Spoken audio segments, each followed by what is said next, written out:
perspective, we have declared that CAMS rep has gained entry, and you know that the non-life segment also now has KYC as a mandatory step before you purchase insurance. So we won a mandate from Oracle Insurance to do KYC for them, digital KYC. This is a joint go-to-market and a joint offering between CAMS rep and Think360.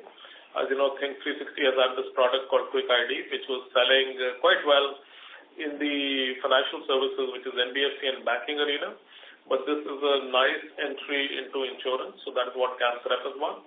And also very pleased to share with you that just broadening out the business for CAMS Pay, we have won an exclusive partner status from LIC to execute customer account authentication. This is largely third-party verification of accounts of people who wanted to buy insurance and are stepping in digitally. But again, fairly marquee contract, and it's an exclusive partnership. Riding on all these wins and all the tailwinds that we have faced from a SIP growth, MF AUM growth perspective,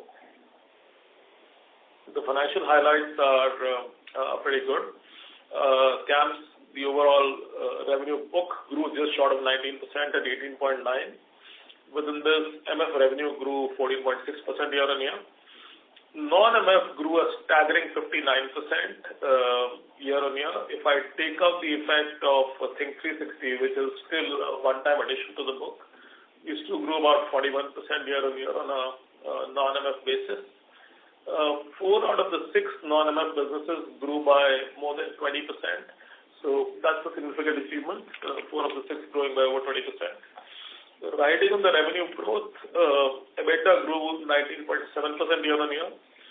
EBITDA percentage is historically at the highest. You would remember a number of 44.5 in the last quarter. And a year back, that number scaled up to 44.8, so it's about 30 basis points up.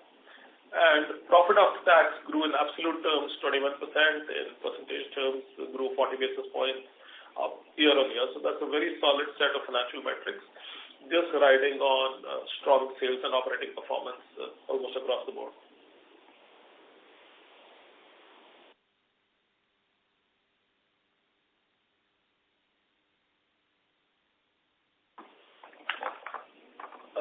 I will move forward.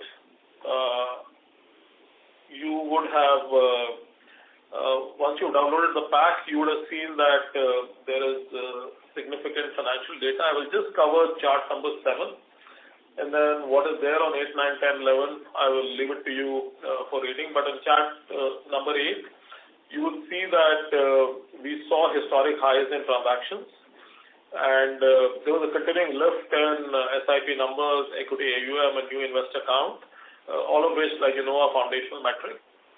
And our overall SIP registration was a lifetime high of 43.9 million. So broadly, a 9% transaction volume growth, growing from just short of 141 million to 153, vindicating all the activity which is happening in the market.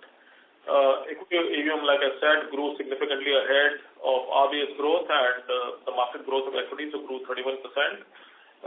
Equity AUM from 12.9 in last year third quarter to 16.9 now. Equity net sales, which is a good measure of what is the fraction of net sales coming to us through CAMS service funds, was in 3Q23 was 73.2%, still holding quite well at 72%. Absolute growth of 26, but holding share. And like I said, our equity AUM market share is 66, so long as the net sales share is 5 or 6% ahead of that, it simply means that equity AUM share will continue to grow, so that's a good number. SIP registrations, new SIPs, we crossed the highest single month number of 2.5 million, 25 lakh SIPs were registered in December of 23.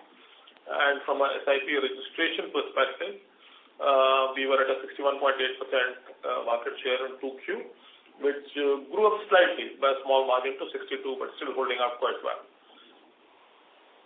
Live SIPs, net of cancellations, in 3Q this number was 3.3 million, which is again the highest ever, and again bodes very well for future collections and future SIP related growth.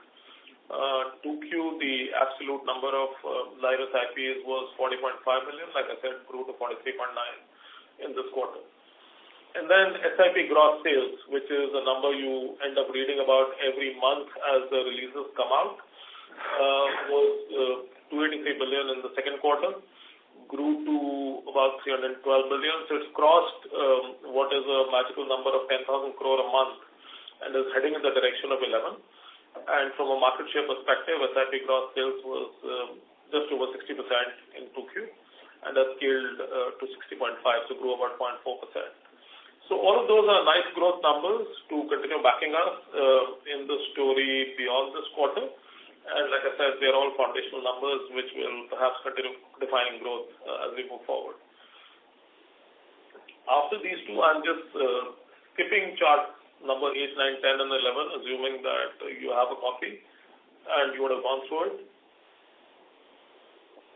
I will take you through individual businesses, just chart by chart, maybe about a minute on each. Starting with alternatives, where we are reporting a revenue growth 21% year on year. I spoke about 32 new wins during the quarter, which is a very sustained new logo onboarding performance. CAMS WealthServe continues to herald the digitization momentum in this industry and has over 110 sign-ups. There is now enough trend to see that over 30%, in some places 40% of new customers in AIF and PMS are coming through the digital route. So that's just revolutionizing the way onboarding happens in this asset class. In GIFT City, we now have over 15 clients. We added 4 new during the quarter. And then with multi-funds, because we brought in the multi-country, multi-currency fund accounting capability, moving some of the existing and new clients onto that platform just to gain experience and gain heft in that class. Also, from a Fintuple perspective, you know that Fintuple has been building these large platforms connecting custody programs of large banks with domestic PMSs and then followed by domestic AIFs. The first of these programs with a very large bank, has just gone into live. They are onboarding PMS, AMCs now onto the platform.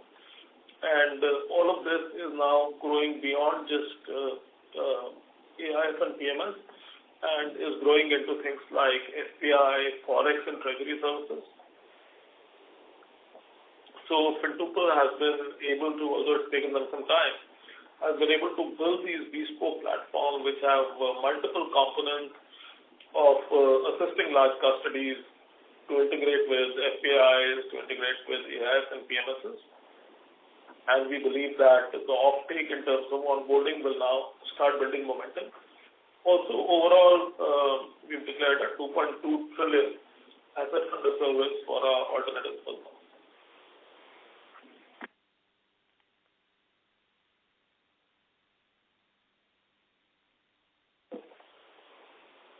From a CAMS Pay perspective, I spoke about LIC onboarding CAMS Pay as an exclusive partner to execute customer authentication services.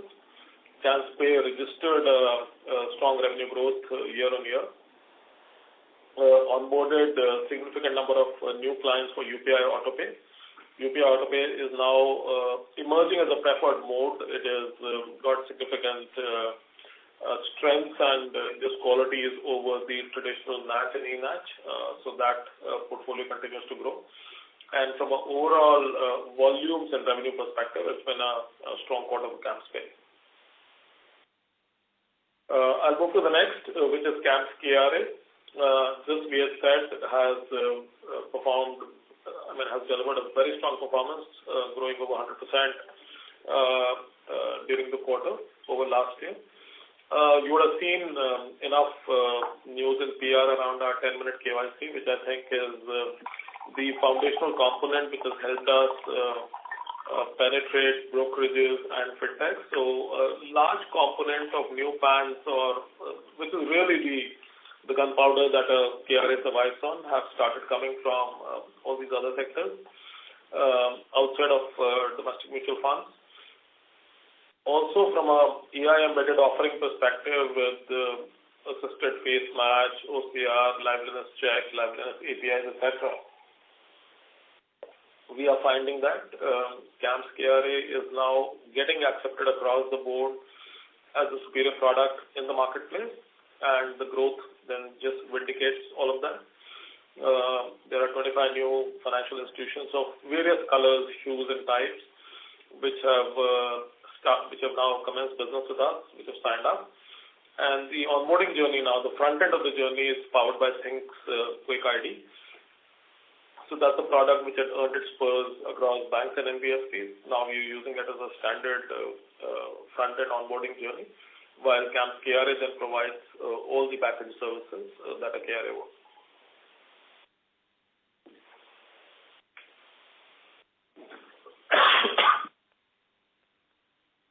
Going to the next on CAMS Rep. We spoke about CAMS Rep's entry into KYC and of the win with the parental insurance to do execute the entire digital KYC process through CAMS Rep. This again is powered through Think's Quick ID. Also from a Bima Central perspective, although progress isn't as fast as we had expected, the first few insurance companies are now fully integrated onto the Bima Central program. And this app is now available in the App Store and the Play Store, and this is something you can try. From a EIA perspective, we continue to maintain a market share of 39% for policies and 31% on the EIA accounts. As I move forward, I'm on chart number 16 on CAMS FinServe. We've shown a sustained expansion in market share. You would have seen that we had started with single digits, and now happy to share with you that we've grown to over 13% in the AA ecosystem in terms of share. We are the preferred AA partner when the account aggregator thing started. Very few people expected that things like F&O account opening will become a large use case. We are now the preferred partners in the industry, servicing multiple number of brokerages. For this particular use case, where a bank account has to be refreshed every year, for all live F&O accounts. 25 FIU clients were live in 3Q.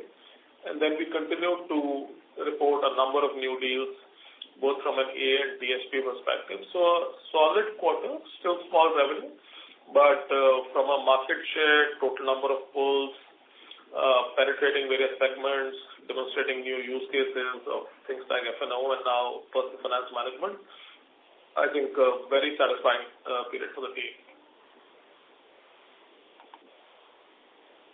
I will move forward from a Think 360 perspective. You will remember that we had declared that for the flagship product, which is Algo 360, we had signed a deal with SBI Cards. That engagement is now live, which means usage has begun.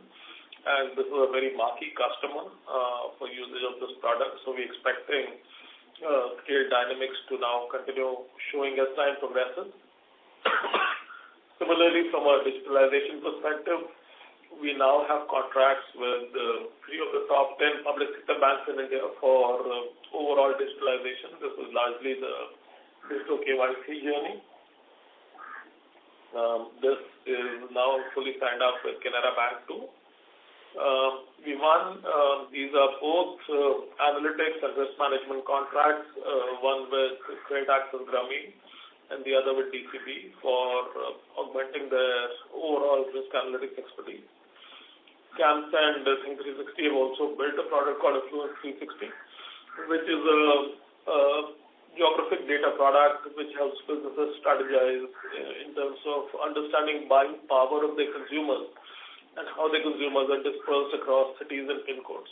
So that product is now ready for the market.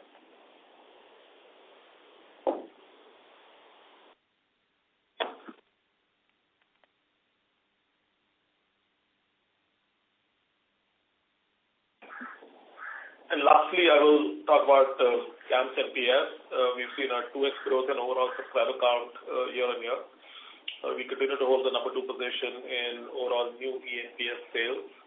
Our overall innovations in terms of making the cash-enabled UPI autopay, all of of those things continue to be playing out in the market.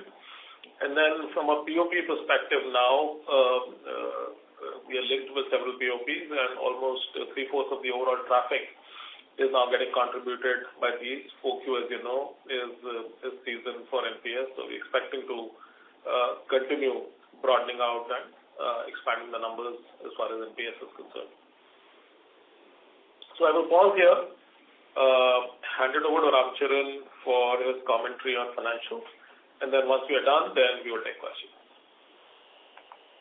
Thank you, Anuj. The financials, Anuj touched upon the highlights in the earlier part of the presentation. I will just try to get into one level detail of this. From a revenue, as indicated, we have kind of had a strong revenue growth during the quarter, 18.9% year-on-year, at the back of a growth in assets and the mutual fund revenue. The mutual fund revenue grew by 15%, almost 14.6%, again on the back of growth in assets. On a quarter-on-quarter basis, our revenue grew by 5.3%. And from mutual fund on a quarter-on-quarter grew 5.4%, which is again backed by high growth in the AUM. This is actually a good pointer to us. If you remember, over the last few quarters, we have been indicating that from a yield pressure perspective, which was a common question from a lot of people, that the one-time reset of the yield, one-time large reset of the yields with one of our major customers has been completed. You will see the impact of this in the next few quarters. Happy to say that it's played out like that in this quarter, and you will see the yield compression in this quarter, and thanks to the equity mix being favorable, the equity mix for CAMS is 50% almost, 49.9%. We are in fact on a quarter-on-quarter basis seeing a very, very marginal increase in yields, which is again playing out the way that we anticipated.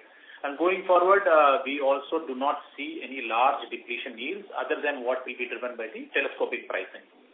So from a revenue perspective, the asset-based revenue, which is a major part of the mutual fund revenue, grew 13.2% year-on-year and a 5.1% quarter-on-quarter, and this is at 212 crores of asset-based revenue.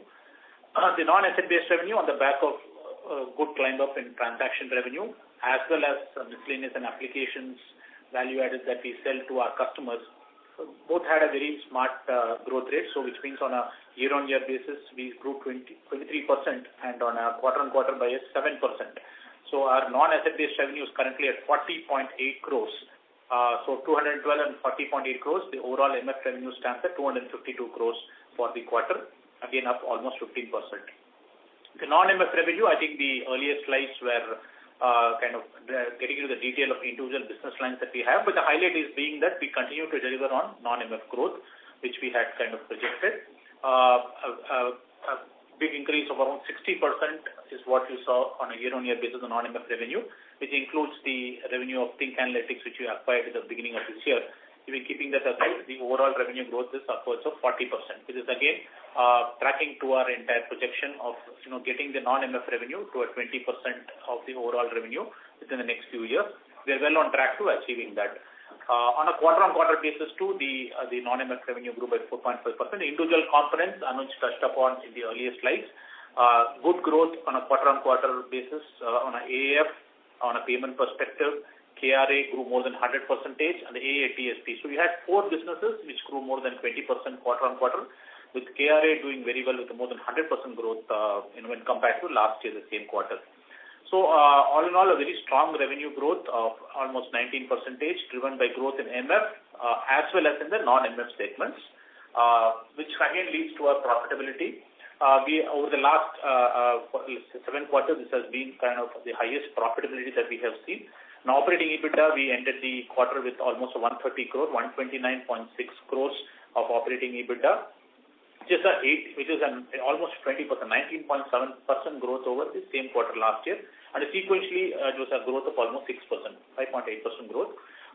The margins crept up again, as we had indicated, as and when the revenue starts going into the non-MF, as well as some amount of operating leverage, we will have an operating EBITDA creep up, which has again played out in the current quarter too. As opposed to 44.5% in the earlier quarter, we are at a 44.8% operating EBITDA. PBT is in line with it. It's almost at 40%, 39.9%. And PAT, we ended the quarter with 89.29 crores of PAT and 29.8%. good growth of 21% in PAT on a year-on-year basis and a 5.7% quarter-on-quarter.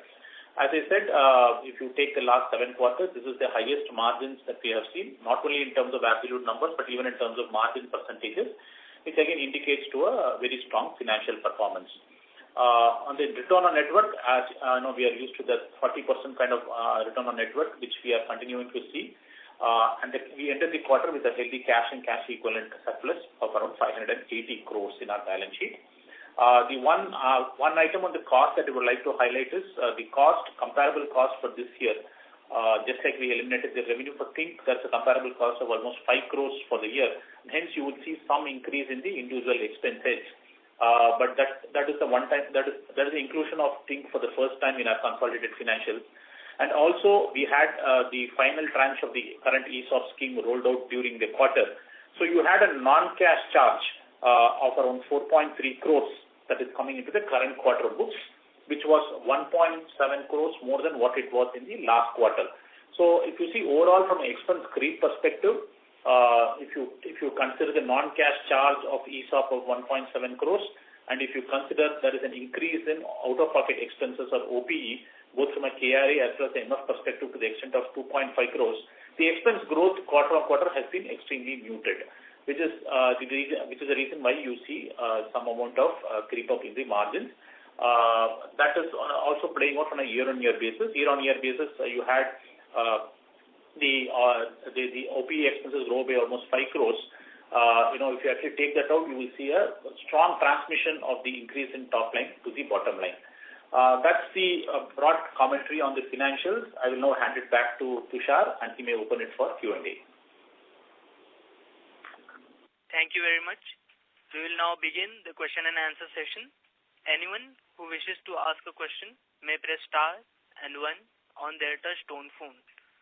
If you wish to remove yourself from the question queue, you may press star and 2.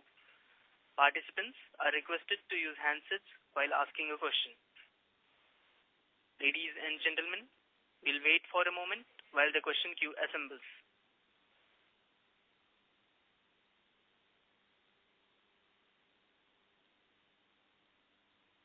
The first question is from the line of Supratim Datta from Ambit Capital. Please go ahead. Thanks a lot for the opportunity. So my first question is, you gave some color on how costs have tracked in this third quarter. But just if you could give us a split between, the cost, how much of that is for the core MFRTA business and how much is for the non-MF business, that would also help us understand, how the profit or, the profitability is tracking in those two segments. That would be one of the questions. The other question is on the KRA business. You indicated that you have, entered into 25 new, relationships with fintechs. Now, wanted to understand that, what is driving your, this ability to enter into these new relationships with fintechs. Is it a product differentiation that is helping you here? Because from a KYC record perspective, you are still significantly lower than the market leader. So wanted to understand what's your, differentiation there. Those are the two questions. Thank you.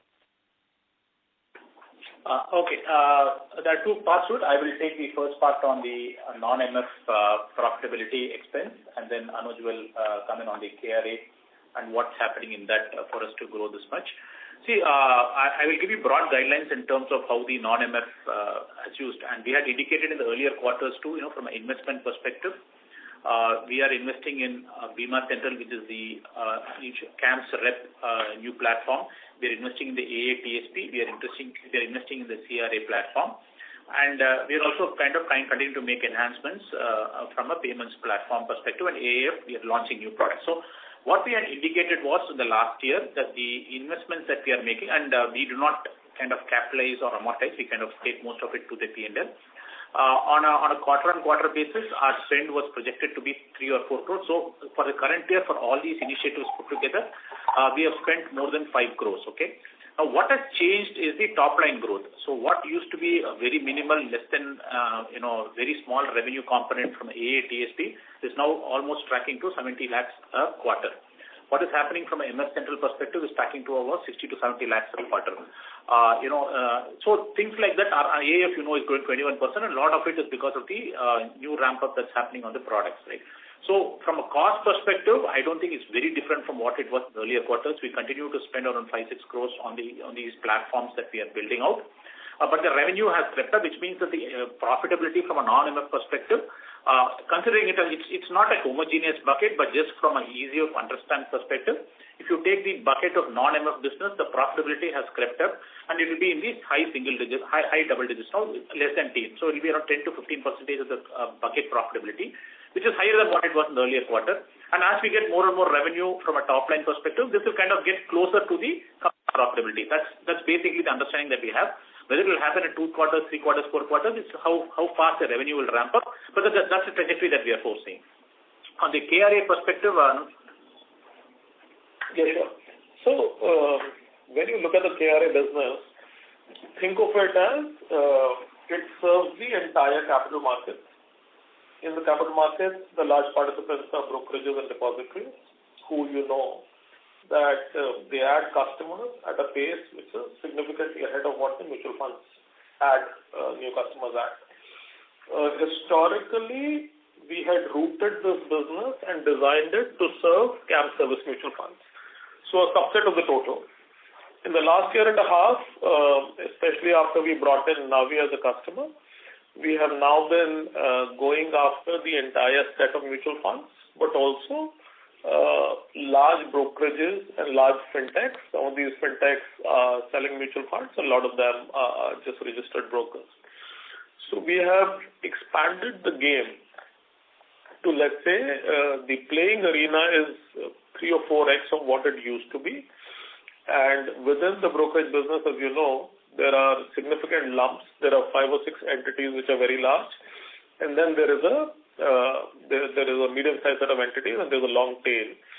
So as you go after these, and you just can't go after these through a sales effort, because your product and your overall servicing, turnaround times, quality of onboarding, time taken, etc., has to be world class.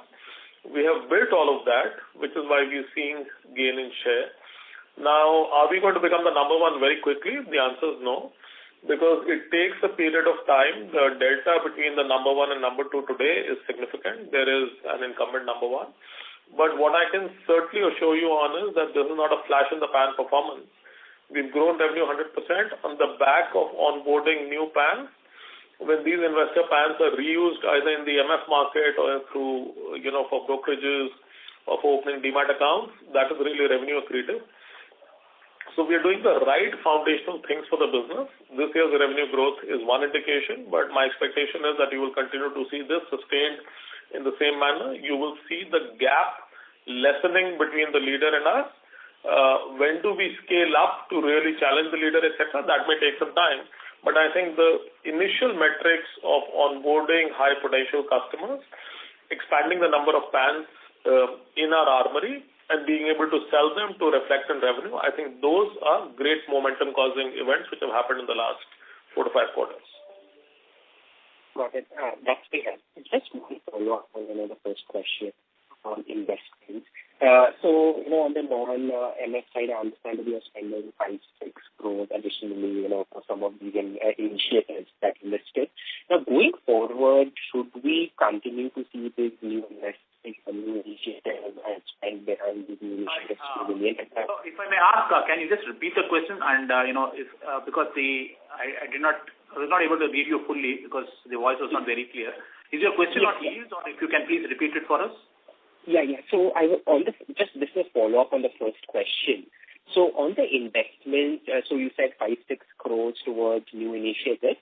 Just wanted to understand how should we think of it going forward? Should it continue at this level? And what would be those initiatives that you would be spending on this 5-6 crores? And on the MS side, if you could list, how are thinking about investments, what would be some of the things that you would be investing in on the MS side? That would be my question. Thank you. Thanks. So what we have kind of said consistently and we continue following is that the investment amount would not go down. While this is a journey, this is not, not reached the destination in terms of where we want to be in terms of the product. So basically, we will continue to invest in new products in AIF. We already have rolled out the onboarding platform. We are doing the wealth track, and we are doing the fund accounting platform.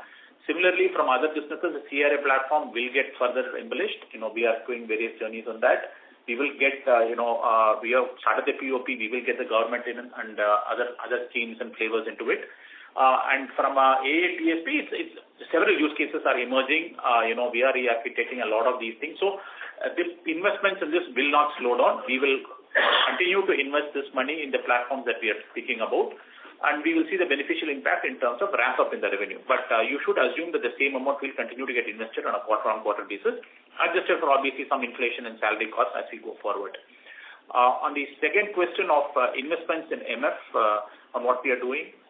So, like Ram said, you can't win in the marketplace till you've built cutting-edge products until you've taken them to market. So, sales and product development and some degree of, just PR and spreading the news around are just natural investments. You've said in the past, non-MF, that will be in the range of, 15 to 20 crore a year, which I think continues. The point that Ram has made is that against that, there used to be small offsetting revenue. As increasingly the offsetting revenue increases because those markets are growing. You've seen that in KRA, in AIF, and in account aggregator, definitely. We will see that offsetting revenues grow, and therefore the quantum of the investment remains constant, but it becomes revenue accretive. On the mutual fund side, there is a significant amount of work that we continue to do to, scale up and add leadership, which is of course leadership and manpower. But from a risk, anti-fraud, cybersecurity, BCP, just the way we treat data and we are able to organize data and get analytics and insight from them. Those are standard, I would say. Now you can count them as a run rate investments. They're inside the P&L. They continue to happen all the time. The sophistication that we need, let's say from a security perspective, continues to scale up in this world where you have to guard your perimeter very effectively and make sure there is no intrusion. So that will continue. That's inside the P&L. I don't think you should read it as a separate line, which is kind of asynchronous to the growth of the business. It is synchronous to the growth of the business and will continue.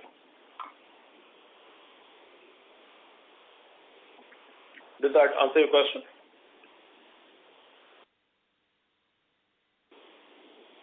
So, I think he's disconnected. We'll move on to the next question.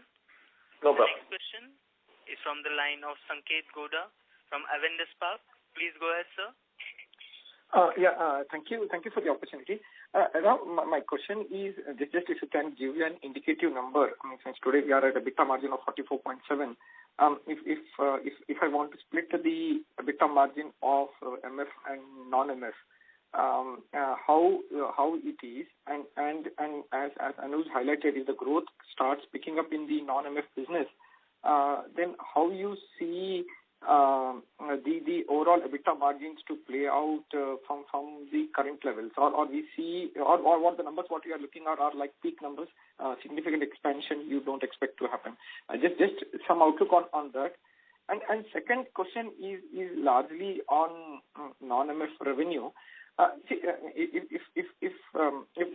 you look at AIF business or CAMS Pay business, it seems to be plateauing on sequential basis. It's around 75 million rupees, and even CAMS Pay. Just wanted to understand how to see these numbers to pan out. Though on year-on-year basis this looks healthy, but on sequential basis it seems to be holding up at those numbers. Just if you can give a little better outlook on these businesses will be helpful. And lastly, on fund accounting, I think your competitor is little aggressive on that particular piece. So if you can speak little more on fund accounting as a new source of revenue, how you want to build this, it will be great. Got it. So I'll answer the question on margins first, Sanket, and I think there are three questions that you asked. I'll just take the margins one first. Yeah. So yes, we have seen a creep up in our non-MF margins. What used to be, even as a single bucket, and I would like to clarify again, they are not a homogeneous business or a unit. But for the purpose of ease of understanding, suppose we kind of club them under a single bucket and say that's non-MF bucket. our margins now on a EBITDA perspective are less than 15%, right? What used to be a single-digit number has now kind of gone up to close to 15% on this person. And so the MF is kind of much more than the 44% that you're finding. Mathematically, that's when your average is 44.8%. Yeah. Now, going forward, the trajectory, this is consistently what we've been saying for the last few quarters, is that we will get the margins of the non-MF business creeping up as and when the revenue starts ramping up. Whether it happens rapidly over 1 or 2 quarters or over 4 or 5 quarters is what the market will tell us. But our trajectory of the non-MF margins, given that the spend is going to be plateauing and the revenue is going to be increasing, we expect that, they will get 10 towards the 25% in a next few quarters for sure, right? There is going to be no dilution in margins as such from a pay perspective. Because of some investments, AF margins could come down a little. But once the Bima Central starts and some revenue starts kicking in, and the other AA, TSP businesses and the Sterling software external businesses could actually give us an incremental 10% increase in margins as we go forward. So that's the expectations. And obviously, I would just like to caution you with one thing, which is that the April quarter has always traditionally been the quarter in which we have had a close to 2.5% increase in cost because of the annual appraisal. Now, whether that is 2% or 3% or 2.5% and when that will happen is obviously a decision to be taken when we are closer to April. But I know the long-term trend suggests that an increment on quarter one, this is across industries, not obviously unique to CAMS, is going to be around 2.5%. So keeping that in mind, I would not kind of predict that our operating EBITDA will go to 49-50%. But what we are confident of doing is see this creep up in the EBITDA, and if we keep aside the salary increment for a moment, to see this EBITDA creep up by what we are seeing, which is 20-30 basis points over the next few quarters for sure. So that's the expectation, and we will see. We obviously hope and think that the revenue ramps up further. We will see a further ramp up in EBITDA, but I will still not suggest that we will be close to 50% anytime soon. Perfect. Yeah. Now, yeah. Sorry, you have a follow-on on that, or should we go to the next question? Basically, my simple point is that means if I include even the annual appraisals in FY25, then you are saying that current margins can potentially be at least if 20-30 basis point improvement in the per quarter, then we can see probably a 1% better margin than what we can expect in FY24 is what I wanted to just check. So, historically, Sanket, you've seen that operating EBITDA has grown by about 1% a year. That is irrespective of the puts and takes, whether we've made investments, whether revenue has grown or not grown at the same pace. So, just extrapolating the past into the future, you know what to expect, right? Which is what you said, is 30 basis points in the quarter. Can the 30 basis points repeat itself in all the 4 quarters? I think the only point Ram is saying is in the first quarter, always tough to repeat the act. But we are at it and expecting about a 1% increase in a year, just from a historical perspective, is just par for the course, right? It's happened for the last 4-5 years. It likely can happen the next year too. Probably the next. Yeah. On CAMS Pay and AIF, I think the formatting metric you should look at is what is the pace we are winning at? Are we able to hold our prices? And are we introducing new products into the market? Because if you're doing these 3 or 4 things consistently in any marketplace, and in AIF you know that we come from a place of leadership, then it is not tough to expand revenue. You can always have a quarter which may not look the most stratospheric, but I would just encourage you to look at the numbers that we've shared. We said that 4 of the non-MF businesses grew over 20%, alternatives on a large base at about 21, pay even higher. So an annual comparison, just in terms of overall growth, I think is a good number to look at. We've shown you that the AIF business won almost 32 new clients. Look at the scale. Our digital onboarding now has over 114 customers. And these are all revenue yielding contracts. Of course, revenue per sale it's in line with what it used to be in the past. So I'm quite confident that we will continue delivering the growth numbers that we have spoken about in the past for non-MF. Non-MF as a lump, we want to keep it over 20%. And from what I see coming, I think there is significant confidence that will continue happening. On fund accounting, today we service almost 70 to 80 unique consumers from a fund accounting perspective. Earlier, this was done in a certain way. 3 quarters back, we decided to bring in the multi-funds platform, which is now going into production, and about 3 or 4 of our clients are going to migrate on that. So again, very confident that we have the right offering, the right go-to-market strategy, and the right teams to continue scaling this. That is how I would characterize fund accounting. I'm personally very excited with the alternatives business, both what the CAMS team is doing and what the Fintuple team does. And collectively between them, we are quite positive about the acceptance of the products in the marketplace and how we will scale. Got it. But one thing, Sanketh, if I may just add, I think from an AF perspective, the quarter-on-quarter growth, is not bad. It's I think upwards of 10% if I'm not mistaken. So I think the foundational metrics, as Anuj said, is scaling. I think the number is also decent from a quarter-on-quarter growth of AF. Got it.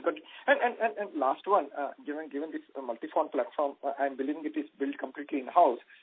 So if we try to cross-sell to more AIFs or other funds, then do you expect the revenue realization from the existing funds? Given the cross-sell opportunity, I believe you are largely in TA, transfer agency, RTA business in AIF. Now fund accounting. Do you see this will play out much better than what we are anticipating, or the run rate could be a little better because your ability to cross-sell? So cross-selling was always happening. Like I said, we have about 80 unique consuming entities which were buying fund accounting. The gap in the offering was that we did not have multi-currency. So think of someone who's trying to, re-domicile themselves from an overseas location into, let's say, GIFT City, etc. We did not have multi-currency reporting, etc. Multi-funds, therefore, closes out that gap. So it is a niche. It is a part of the overall fund accounting offering. Will it create revenue scale of its own? The answer is yes. Will it make us more scalable? The answer is yes. But from a base perspective, that business will continue. Any domestic pure single currency FA work will continue the way it is continuing. Perfect. And this largely will be catering to AIFs, right? Or you want to expand this platform beyond AIFs? Yeah, right now I think one thing at a time. You know our approach, right? We don't try to spill into 100 places at the same time, one thing at a time. We want to make it a success, have a number of marquee customers talking good things about us, and then if you're thinking of pension and MF, etc., it's a natural sequel. But we just want to get it first right in the base amongst the AIS and then move forward. Perfect, Anish. Thanks for the answer. Thank you.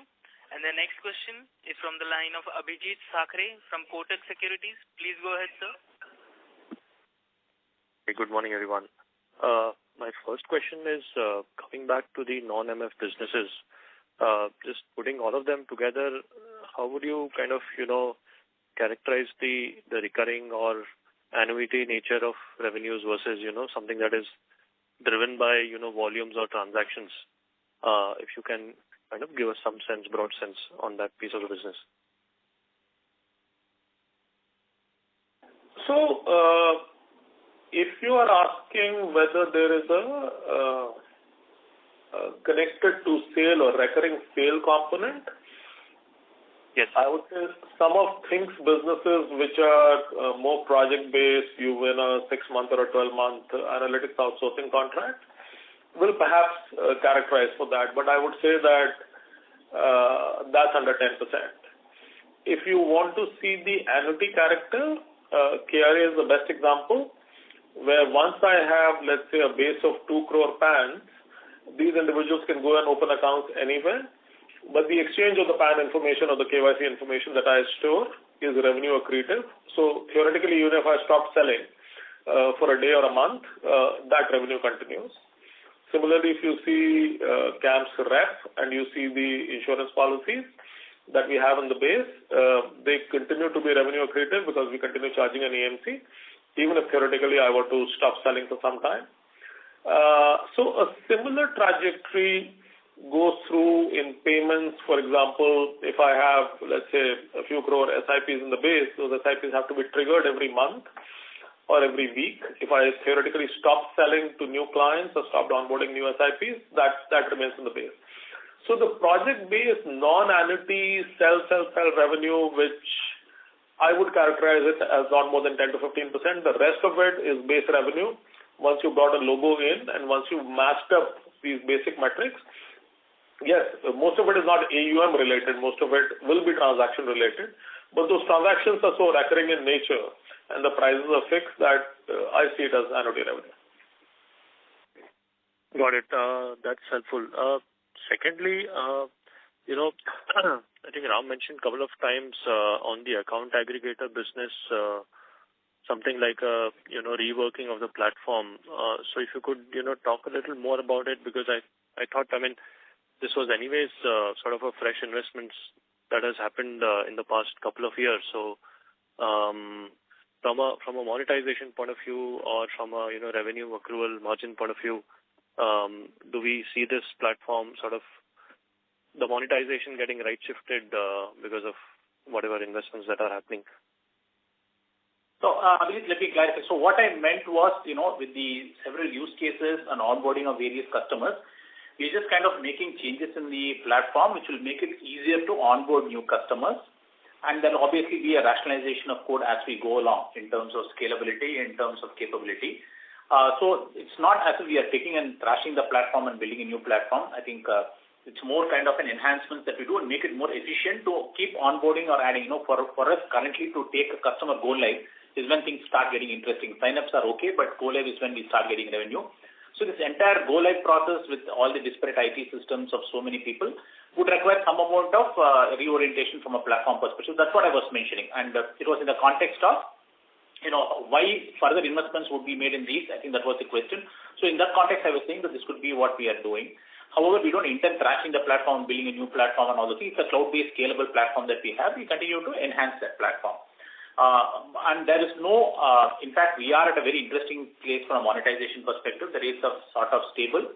The signups are happened and now the go live is happening for various customers. Use cases are evolving. So there's no other change in the model of monetization or the trajectory that we foresee from monetization. We have grown 100% quarter on quarter, and there's nothing that prevents us from repeating that feat in the next few quarters. So it's in a good shape now. The usual investments will continue to happen in tweaking the platform and making it more efficient for onboarding. Got it. That's helpful. One couple of, smaller data point questions. Would you have the period end AUM handy by any chance, overall and equity? Oh, period end. So can I just refer that and get back to you? The period end AUM? Yeah, not a problem. It was on an increasing trajectory. If your question is it going to sustain? I think the AMP numbers will show that the average AUM is much less than the period closing AUM, if that's your question, but I'll get back to the exact number. No problem. And then one more, again, sort of a clarification. When I look at the non-MF revenue breakup for AIF particularly, the 21% number seems to be higher than, what we get when calculating the number using the, the mix that you've disclosed. I think the calculated number seems to be somewhere around, 14-15%. So are we missing something? So I'll just clarify. So from our perspective, the segment is AIF. We will probably make a change in the presentation. So Field people also does service to the same segment. So that put together is the 21% that we are talking about. Understood. And then last one is that under insurance repository, the EIA piece that you mentioned, that's not, that doesn't make money, right? It's the other piece, which is where you make revenues on a per policy basis, right? So I'll just take a minute. Yes, on a margins basis, I think the entire insurance repository business is close to break even. It's not making money. And the insurance repository, which is your EIA account and the per policy billing that we do, is not at a critical stage where it's starting to make money. That is accurate. The other business which we have in is the outsourcing business, which is a more pure outsourcing kind of a play where we do some policy servicing, persistency, calling, feet on street, etc., and implant of resources. So that's the thing that is kind of making a small margin. But the EAA segment, which is the AMC for the policies that we have, the policy conversion charges that we have, and the transaction charges that we have, currently is not making money. And that's where we're looking to the Bima Central platform, which should already started integration with a couple of three of the insurers, and one has gone live. By April 1st, when it's kind of a little more rounded in terms of an offering and transactions start flowing in, we hope to kind of see break even and start making money from the first quarter of next year. Got it. Thanks a lot. Thank you. Thank you. And the next question is from the line of Santosh Keshri from Keshri Finance. Please go ahead, sir. Thank you for giving me an opportunity. Am I audible? Yeah, please go ahead. Okay. So I have two questions. One is about, one question and one solution actually. So the question is about EIA business and your alternative business. So if you can share with us what is the total addressable market that we are trying to handle in terms of 2 years down the line, 3 years down the line. It would be very helpful in valuing this business. That's one. And secondly, in terms of solution, I have this, that now that the CAMS has a lot of businesses, if you can share data points along these businesses in the PowerPoint itself, in the presentation that you have, wherein the profitability of the different businesses and the operating drivers are also placed, it would be very helpful in terms of consistency of the information that is coming from your team, and we being able to look up quarter to quarter, year to year, what is the progress. Okay. So from a EIA perspective, think of it that you've seen in the past some statements made by regulators of there being a compulsory DMAT regime potentially to be ushered into insurance. That is when the entire effect of EIA and electronic policies will kind of play out. That count of policies in the country is close to 55 crore, which means if you want to look at the base of business which at one time could accrue to insurance repositories, that's about 55 crore policies. What accrues to them today is about 3 crore, so that's about 5% of potential, which means the balance 95% has not been realized. Also the fact that because it has not become as popular as it could have, and the level of integration with insurance companies, etc., is what it is. One's ability to transact, which is to either select a new policy or to make a claim or to pay premiums or to look at a single screen and look at all your maturity values, etc., it isn't where it is, and that is why the transaction revenue has also not kicked in. So that market is potentially a 15 to 20x market compared to what you're seeing today. Take it with a pinch of salt that as a normal consumer movement, it has been going at a certain pace. Making it mandatory at a regulatory industry level will have a completely different impact. When will it happen? We can all collectively guess. So that's one.